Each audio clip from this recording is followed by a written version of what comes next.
John Showman, Konstantin Yaskiski, Stephanie Turto, and attorney Chris O'Neill.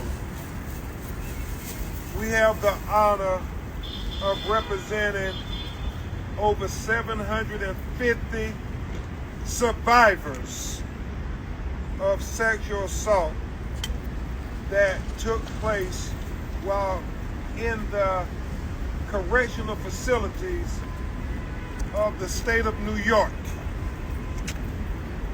Also, we have with us is Michael Hollenberg of Safe Horizons, one of the agencies that help bring truth to light of these victims.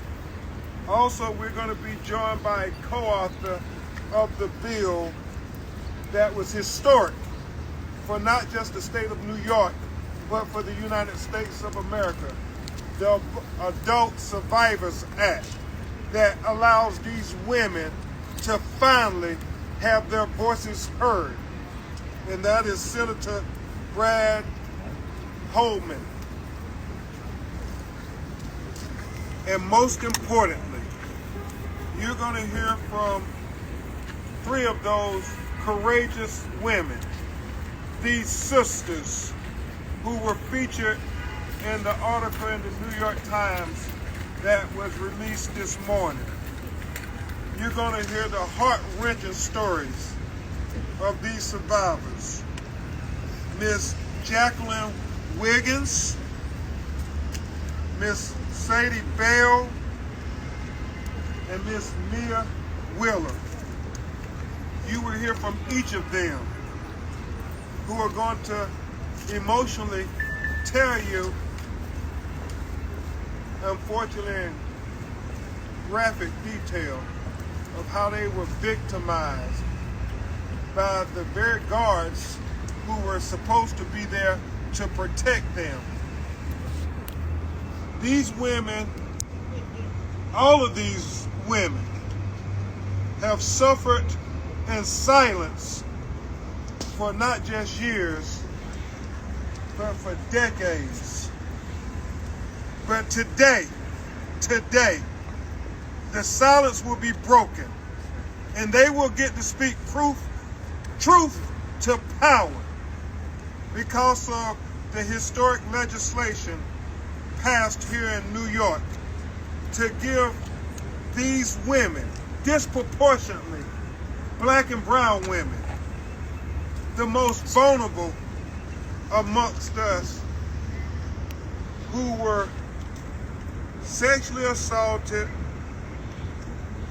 sexually violated with foreign objects in some regards, in some of the most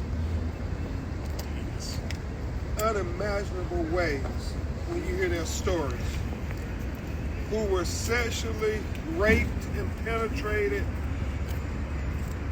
who were impregnated, some of them, and who blamed themselves in many instances. Why did I let this happen to me? Irrespective of the fact that, as Attorney Slater and I discussed, when you're incarcerated in prison, it's a power dynamic like you could not imagine unless you were actually incarcerated. The guards have all the authority. They have all the power. They have all the discretion over everything that happens in your life. You will hear from Miss Wheeler, who was told by the guard who raped her that if you say anything about this, we will revoke your work release. You will hear from Miss Bell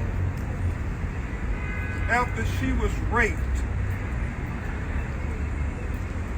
put in solitary confinement to make sure she didn't tell anyone. And when she kept having these cramps and came to the conclusion that I'm probably pregnant from this rape, she told a female guard, and you're going to hear her tell it in her words, but the guard told her, don't ever tell anybody that you told me this.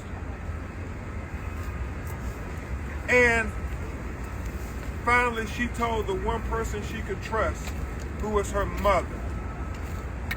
And you will hear about that horrific experience of her being raped and impregnated while in prison in Bellevue Correctional Institute. Bayview. And you will hear from Miss Mia Wheeler. And it's really difficult for Miss Wheeler because she was raped multiple times. And each time she was afraid to say anything because, like many poor people of color, she was not the first person in her family to be incarcerated in state prison.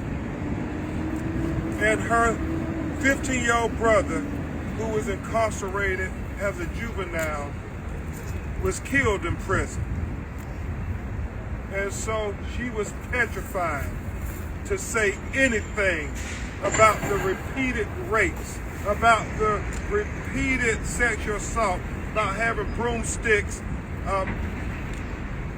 put inside her body, because she was afraid, not just for her, but she did not want her mother to lose 2 of her children while in prison.